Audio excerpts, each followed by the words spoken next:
Buenos días, mi nombre es José Miguel Nieto, soy estudiante de la Universidad Nacional Abierta, Extensión Mérida, cursante del componente docente universitario, y el día de hoy pues paso a presentarles mi pequeña disertación sobre los paradigmas de la instrucción, tocando los temas básicos como el conductismo, cognitivismo, la psicogenética y el humanismo como paradigmas esenciales en los procesos de la instrucción docente. Como primer paradigma que vamos a revisar el día de hoy está relacionado al conductismo, que tiene una definición, como lo vemos en este gráfico o en este cuadro analítico, de cada uno de los efectos de sus autores, los modelos que cada uno ha manejado, cómo el instructor y el participante interactúan en dicho proceso y cada una de sus implicaciones. Debemos tomar en cuenta de que cada uno de estos paradigmas fueron concepciones que nacieron desde la aplicación de la psicología al proceso educativo. Para nuestro quehacer natural como docentes, tenemos que enfocarnos en la formación de adultos, y de ahí es donde debemos partir en la aplicación de cada uno de estos paradigmas. En relación al conductismo, sus principales autores Skinner y Bandura, donde plantearon diversos modelos que de una u otra manera van a interactuar entre el docente o el instructor o el participante y cada uno de los integrantes de los procesos o encuentros educativos. Cada uno de estos procesos pues tienen participación interactiva, y como proceso instruccional básicamente se van adecuando al reforzamiento que el alumno en su proceso de aprendizaje puede ir necesitando. Y claro, tenemos que tomar en cuenta que este proceso se hace de una manera muy planificada. Cada proceso tiene una entrada y una salida específica de cada uno de los elementos que se van a estudiar. En relación al humanismo, como bien lo dice, Maslow y Rogers se enfocaron en enfatizar los elementos que estructuran dicho proceso de enseñanza y aprendizaje, y cada uno de los elementos que involucra al ser humano. Entonces, se basa en el retorno a las necesidades básicas que de una u otra manera el instructor y el participante van a ir adecuando en función del proceso de aprendizaje. Cada uno de los modelos también que desarrollaron Miller y otros autores que trabajaron definen como elementos esenciales la esencia valga la redundancia, la esencia que el participante alcance un autoconcepto de los procesos, que definan valores y principios de cada uno de esos elementos que de otra manera los procesos comunicativos pueden dejar por fuera. A continuación, dicho cuadro analítico encontramos en cognitivismo, que se basa en la educación que debería orientarse hacia el logro del aprendizaje significativo. Sus principales autores, como los vemos en la lista, desarrollaron diversos modelos de aprendizaje significativo, donde se basaban en esquemas de trabajo, y esto es importante a la hora de nuestra planificación instruccional. Debemos tener en cuenta los objetivos y alcances, las metas que se quieren desarrollar, y evidentemente los resultados mediante una evaluación, que bien se podría decir que en la mayoría de los paradigmas se toma en cuenta el resultado obtenido por el estudiante o lo que valora de manera subjetiva el instructor. Dicho proceso también tiene que ver con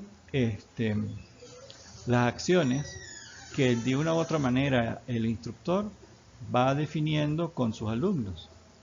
Para eso va desarrollando una evaluación en función de guías de trabajo, a actividades de reforzamiento y donde promuevan diversas acciones que el participante pueda valorar efectivamente. Como elemento siguiente encontramos a la psicogenética o el principio piagetano, que hoy en día lo conocemos o la mayoría de las personas lo conocen como constructivismo. Piaget, como principal investigador de dicho paradigma, basa todos sus procesos de enseñanza y aprendizaje en el desarrollo del conocimiento mediante encuentros, donde la interacción del instructor y el participante tienen significación dialógica, donde se van resolviendo cada uno de los procesos o conflictos que de una u otra manera pueden estar generando barreras en la comunicación educativa. También tenemos que verificar que dicha propuesta toma en cuenta los elementos previos que un participante pueda tener en el proceso de formación constante de sus estudios. Y eso tiene que ver directamente con la preparación previa. Si es necesario los reforzamientos o los procesos de nivelación, se verificará mediante las estrategias constructivistas, es decir, reconstruir los procesos de aprender y desaprender de una manera más objetiva. ¿Qué elementos a considerar de cada uno de estos paradigmas?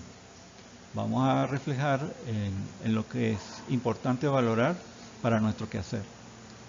El conectivismo estimula un desarrollo de las actividades intelectuales de los alumnos o participantes mediante el diseño de actividades, elemento muy importante que debe quedar bien definido en el proceso de la planificación instruccional.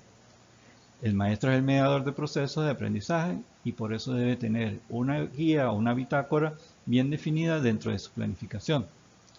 En relación al humanismo, la concepción, evidentemente, como ya lo hemos referido, el ente esencial es el ser humano, donde la autoevaluación y la interacción con el medio ambiente influyen dentro del proceso de aprendizaje. El psicogenético o constructivista, nosotros lo hemos referido a esos elementos que requieren una recuperación de conocimientos previos, como ya lo había mencionado. Proporcionar o propiciar dentro de los conflictos cognitivos las soluciones efectivas a dichas necesidades.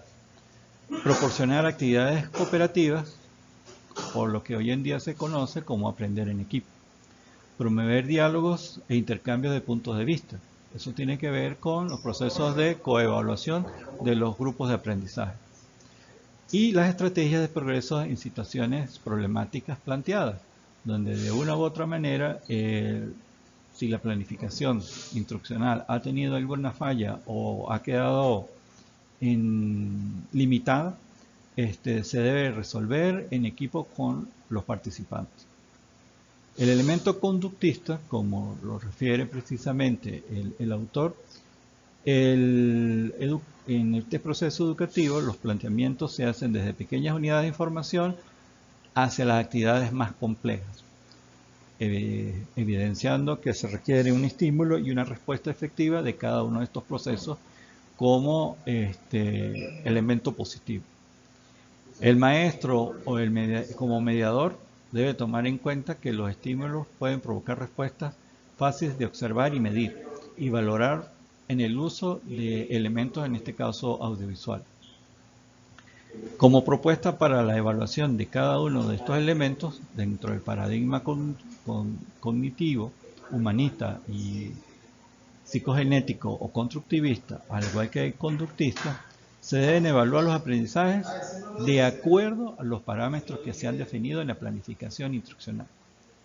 Para eso debe tomar en cuenta que los procedimientos del saber hacer, el saber qué, las instrucciones de cómo dicho proceso de aprendizaje deben quedar dentro de la evaluación bien específicos y aclarados para que los procesos de comentario y de recuperación de la información mediante las estrategias sea efectivo. En el humanismo, la autoevaluación es el principal valor del proceso de evaluación, como recurso para fomentar la creatividad, la autocrítica y la autoconfianza en el participante, sin dejar por fuera el papel esencial que debe cumplir el facilitador, el instructor o el mediador de conocimiento dentro de cada uno de los procesos de formación. En el psicogenético o constructivista, las evaluaciones se derivan directamente de los estudios realizados con la interpretación, en este caso de los niños o de los adultos, en determinados contenidos escolares. En el caso nuestro, de la formación de adultos, ya se toma en cuenta mucho los elementos que aportan cada uno de los participantes, si los procesos de reforzamiento o el aclarar dudas semánticas que se puedan presentar. Dicho proceso se centra realmente en los conocimientos, hipótesis e interpretaciones que hacen tanto los niños como los adultos, y el registro de los progresos se hacen mediante el análisis de las actividades grupales de cada uno de los individuos. Y la evaluación debe realizarse mediante nociones y competencias. En relación al conductista, las pruebas objetivas basadas en objetos propuestos, las pruebas pedagógicas basadas en instrumentos para medir objetivamente las conductas, y los programas CIA y AIC para la instrucción asistida por computadora, en este caso en el desarrollo de las nuevas tecnologías, que se debe cubrir y cuidar los elementos que se refieran a las barreras tecnológicas que puedan de una u otra manera generar confusiones en el conocimiento más allá de los elementos aprendidos. Por último, la comparación que cada uno de estos paradigmas puede o debe ser entendida en este caso, por nuestro curso de la formación docente. También llamada la psicología instruccional en el cognitivismo, estudia las representaciones mentales de las tendencias hacia la construcción. Concibe partes fundamentales de los alumnos habilidades de aprender a pensar y formar eficientemente e independiente en el contexto instruccional. La actividad mental es inherente al hombre y debe ser desarrollada. En relación al humanismo, a la hora de tratar, comprender a los alumnos, hay que verlos de forma integral, tomando en cuenta sus elementos biopsicosociales que de una u otra manera también son parte fundamental del proceso de formación o de los encuentros de aprendizaje. Busca también fomentar el aprendizaje significativo como objetivo general de cada uno de estos paradigmas y promueve una educación basada en el desarrollo de la conciencia, la ética, el altruismo y la participación social. Y este enfoque está centrado en la persona, sin olvidar que el actor social como docente también es una persona dentro de este proceso biocéntrico. En el psicogenético existen dos clases, o se han caracterizado dos elementos constructivistas dentro de la psicología social. Uno está relacionado a los elementos psicológicos, donde asumen un conocimiento previo al nacimiento y conocimiento nuevo, y sostiene un aprendizaje esencialmente activo. Una persona aprende algo nuevo y lo incorpora a las experiencias previas y su propia estructura mental. Construye conocimientos pertinentes y esenciales para su proceso de formación. Aquí los estudios han revelado de que la mayoría de las personas aprendemos por elementos esenciales, lo que nos interesa, lo que necesitamos y lo que es pertinente en un momento histórico definido. Y en el conductista estudia la conducta del ser humano en un método deductivo e inductivo, donde el comportamiento observable, medible y cuantificable, basado a lo que en la planificación instruccional se haya definido como un elemento clave para su desarrollo. Fomenta una metodología experimental que debe quedar dentro de la planificación instruccional bien definida, bien sea en el inicio, desarrollo o proceso de cierre en su evaluación, y plantea que la conducta es el resultado del ambiente y la asociación del medio de las experiencias. Como hemos visto en esta comparación de cada uno de los elementos, que son afines a los procesos de formación instruccional y que deben ser tomados en cuenta a la hora de nuestra planificación. Claro está, podemos ver en la siguiente lámina donde vamos a autoevaluarnos cuál sería la mejor, cuál es la mejor teoría de aprendizaje para un futuro diseño instruccional o nuestro diseño instruccional. Pueden servir de apoyo cada uno de los elementos que ya hemos descrito en cada uno de los paradigmas, pero debemos tener en cuenta que al diseñar un instrumento instruccional debe atender las debilidades y fortalezas de lo que ya previamente hemos diagnosticado en nuestra caracterización de los elementos biopsicosociales para optimizar cada una de las estrategias que se van a desarrollar.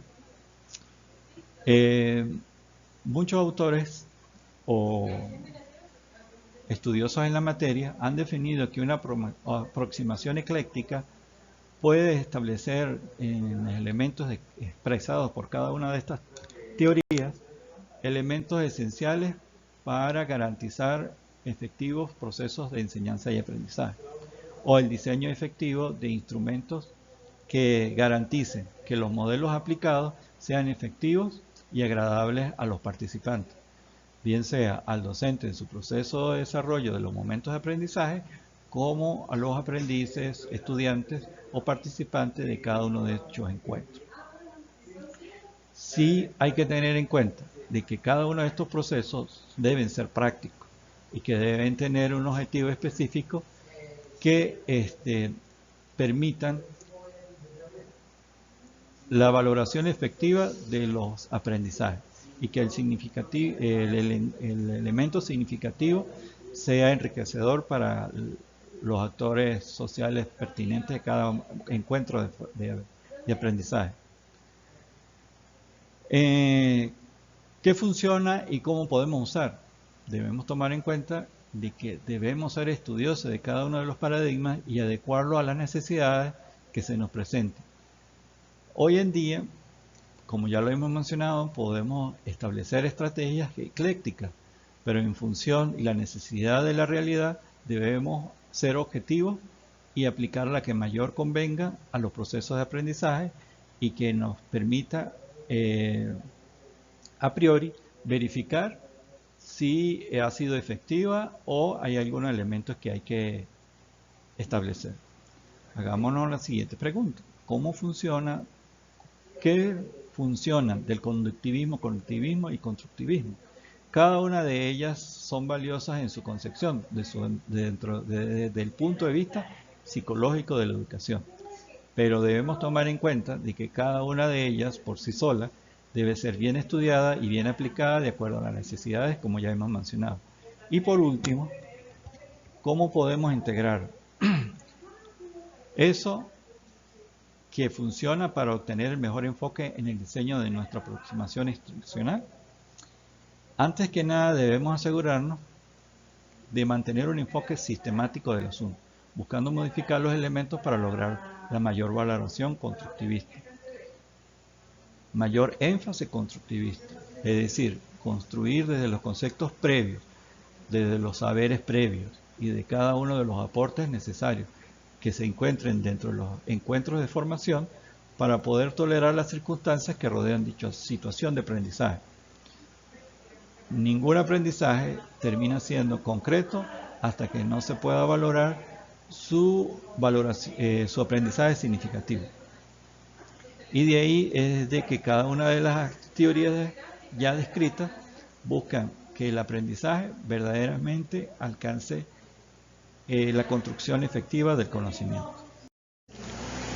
Y como conclusión, para discutir en el grupo si lo desean hacer o desean reflexionar, cuando terminé la realización de este sitio sobre la teoría de aprendizaje y el diseño instruccional, no solo había logrado mi objetivo, sino también había profundizado más y logrado una expectativa integral sobre las diferentes teorías de aprendizaje y sus posibles aplicaciones en el diseño instruccional. Me resultó muy importante saber que no soy la única persona interesada en entender para mejorar los procesos de aprendizaje y realizar una mejor práctica en el diseño instruccional. Queda claro de que esto es un proceso que seguirá en desarrollo de aquí en adelante, pero con bases sólidas y entendidas en este camino de los procesos de. Y por último les quiero regalar Pensamientos básicos de Simón Rodríguez y Pablo Freire. Muy agradecido, saludo desde Mérida.